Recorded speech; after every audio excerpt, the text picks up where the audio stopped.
hold on. Let me come here into the studio and let me bring on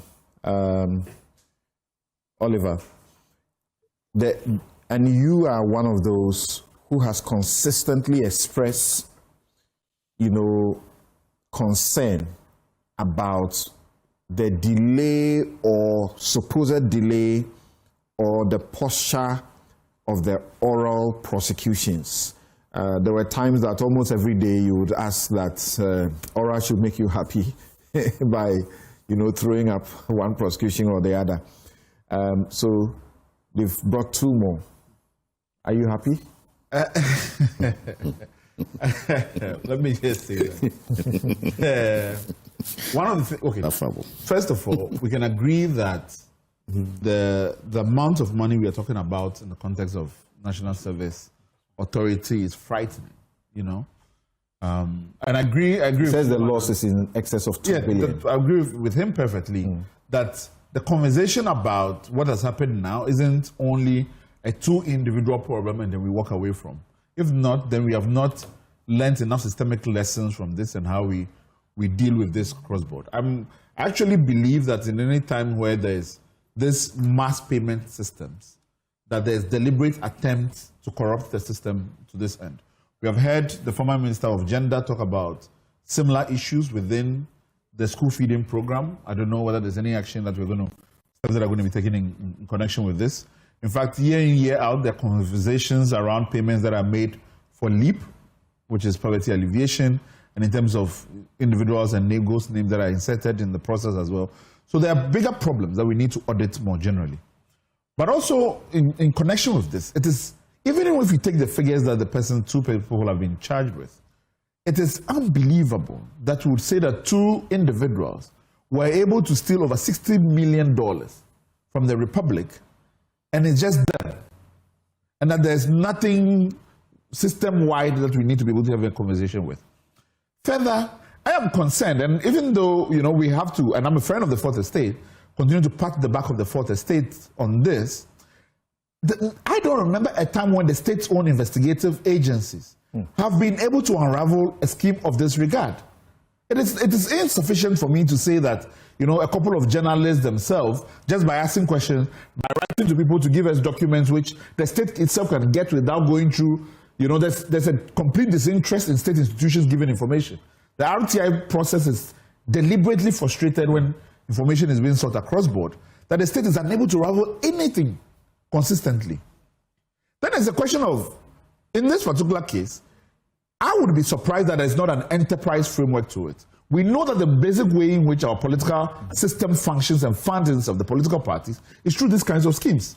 While officials who have been put in charge of state institutions must find a way of looping money back, either directly through state coffers or through party agents who then are supposed to finance the political parties. So there are broader questions that we need to be asking to this scheme and how the money was operated and who was at the end of the benefit scheme. That for me is interesting. And even if you're getting into a plea bargain conversation, it shouldn't only be about some of the suppliers then who are saying that they are refunding some of the money back. We have not learned much.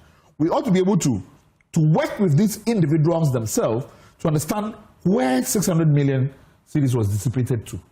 Because it's not like the money is sitting down.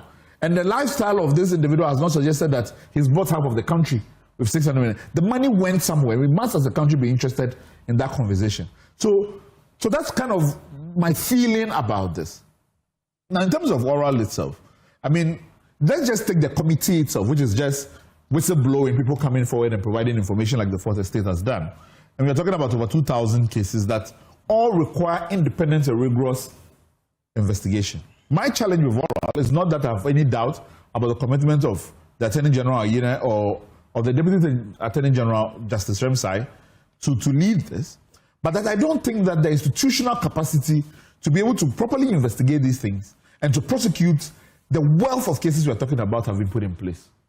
I don't think that we can just rely on the system as it exists now and as it's functioning now to be able to get us there. There's a lot more that has to be brought in place.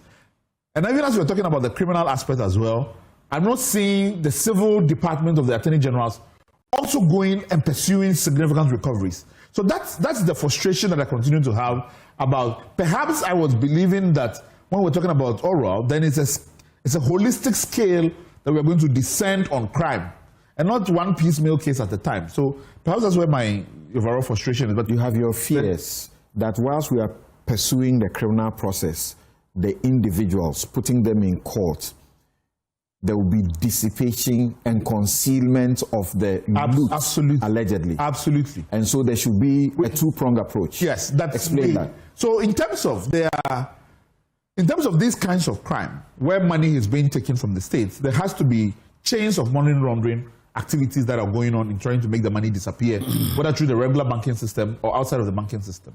Now, if you take what happened, for instance, in the banking sector cleanup, you then have somebody then who is put in place to find us where the money went. Right. In the same process, in many jurisdictions. And that was the receiver. Yes, that's the receiver. In many jurisdictions, the Department of Justice, for instance, in the US, is not only concerned about individual liability, but also about retrieving white-collar crime and white-collar money and how it is being dissipated and who is taken where, in which jurisdictions they have been transferred, working with other banks in other countries to be able to get that money back, whether it's in the Barbados, in the Bahamas. All those pieces of how the money is moving about has not kind of been put in place, and there's no civil conversation about those recovery systems.